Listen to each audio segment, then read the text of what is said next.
There's actually one thing that's keeping you broke, dissatisfied, stuck.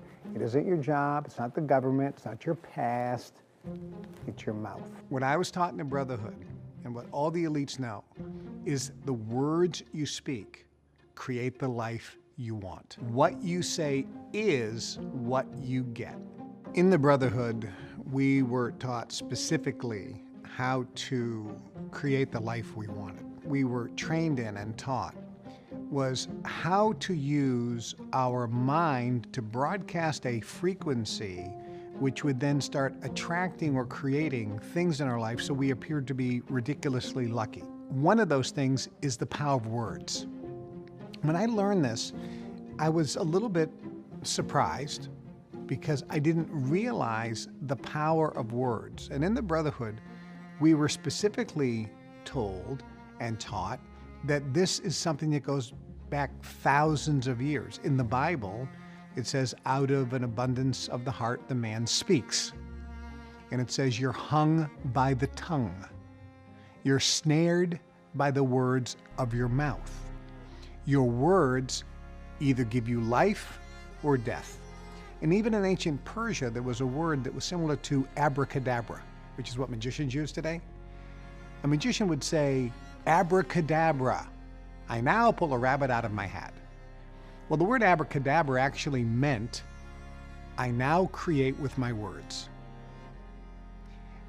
There's power in your words. They are creative.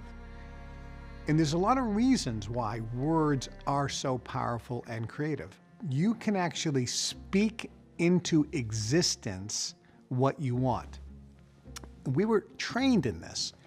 This is a science. It's a real science. In other words, it's backed by scientific studies. That when you say certain things, the physiology in your body can change. In other words, your blood pressure can go up or down. Your hormone production, like cortisol, the stress hormone, which makes you fat, can go up. Serotonin levels, which is a hormone, can go all out of whack, making you depressed, making you hungry, making you not be able to sleep. Adrenaline gets just with the words you speak. So if you're in a calm state, just lying down and speak certain words, the body can actually and does change. So if this is true, then we also know, or at least can theorize, that your words can also affect other people. So if I say a word to you, there are certain words we learned that open minds. And there are other words we learned that close minds.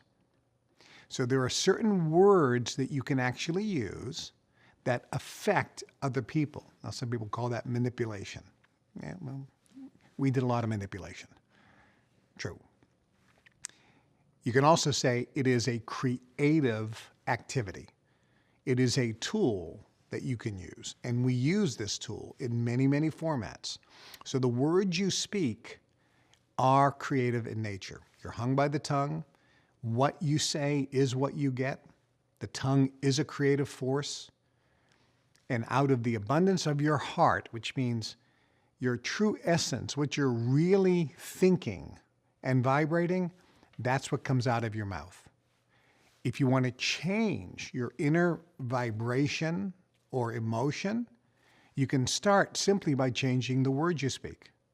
So out of the abundance of what's inside you speak, okay, so let me take control of my words. Let me think about the words I'm going to use. And I'm going to say certain things, even though it doesn't line up with what's going on inside. But by doing so, you change what's going on inside. And this is how you can improve yourself, improve your self-confidence, improve your abilities, improve your awareness and consciousness, and improve your ability to become successful in life. What words do people speak every day that are programming their failures or disappointments? What are people saying out loud that they shouldn't be saying? I'll share a couple of them with you. One of which is the two words, I am.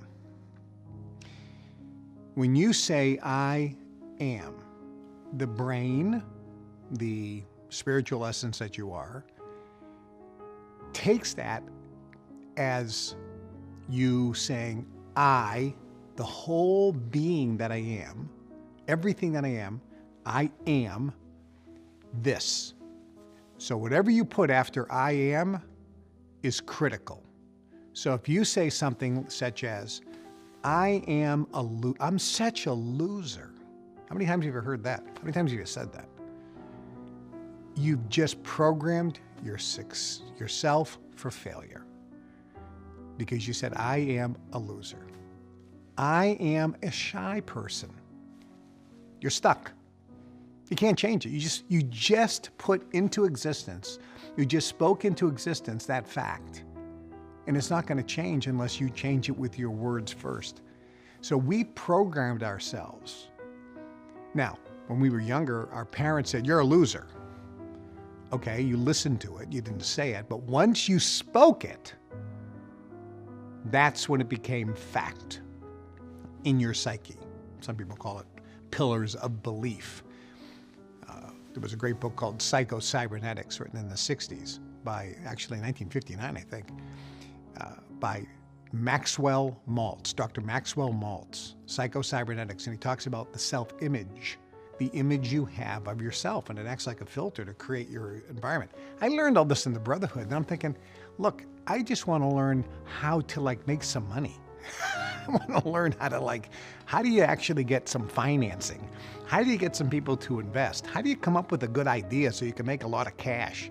And they're like, that's what every loser does. No, you have to learn this first, and then those things will present themselves.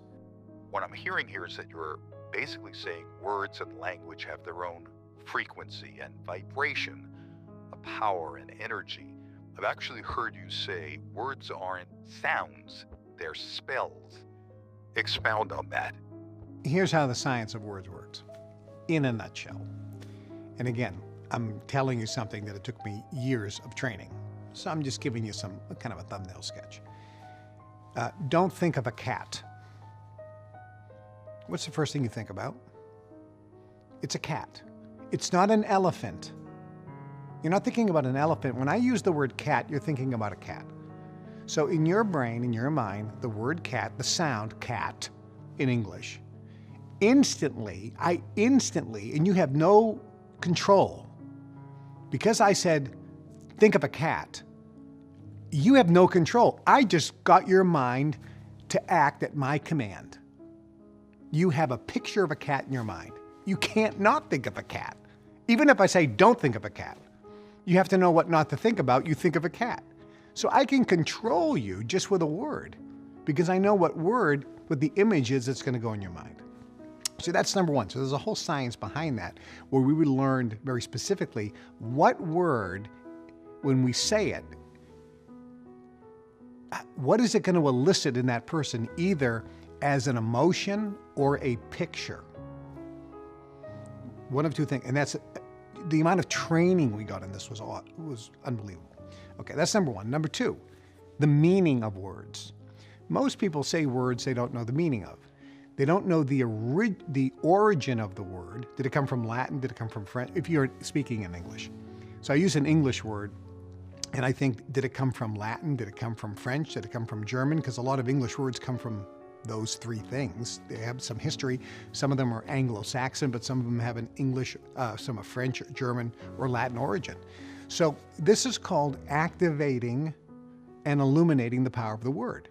So when we used to take words, we didn't have computers. We had to look them up in dictionaries, big, thick dictionaries, to look the word up. And we used to actually say, okay, what is the history or etymology of the word? Where did it come from? And interestingly enough, we learned that certain words that we use today had different meanings originally. For example, we say, how's your day gone? Oh, it's going terrific. Sounds like a positive word, doesn't it? Most people use it thinking that it's a positive word. The origin is from the word terrible. It's a negative word. That was a terrific tornado. It destroyed an entire town. That wasn't a wonderful tornado. It was a horrible, terrible tornado. The word terrific comes from the word terrible in the origin. And the original meaning was something that was disastrous. So if you're saying, how your day's going? Terrific. You just said it's going disastrous. You're just programming yourself without you even knowing. And we learn this in the Brotherhood as a simple way to get people who are uneducated, and that's another thing we did in the Brotherhood, make sure that we took phonics out of the schools. So kids couldn't read. We didn't teach them a vocabulary, because that way we could manipulate them with the words. So words have origins, okay? Words also have letters, and each letter has a frequency, because each letter has a history of where it came from and how it was structured, whether it's in Persian, whether it's in Hindi, whether it's in Hebrew, or any of the letters. And of course, the Russian alphabet is different as well. And if you look at the characters in whether it's Mandarin or Cantonese, which is really almost one character language, or Korean, they're characters which had not a sound, but actually a story. So sometimes one character would be a phrase or a whole sentence, right? In Sanskrit, it was the same thing. You see like one Sanskrit word and it translated to English as a sentence. It's like, how is that? Because that's how the origin happened. So these words have histories. Those histories are in your DNA. It's in your DNA. So if I can use a word, I'm activating something in your DNA. This is what we were trained in the Brotherhood. This is manipulation, the ability to manipulate people, control people, with just having a conversation with you when you know how. Now, we're not even talking about things called like hypnotic language patterns or embedded commands. When you say a phrase like, when would now be a good time for us to do this? I just embedded the command with the word now. I just commanded you to let's do it now. And see, and people wouldn't hear that.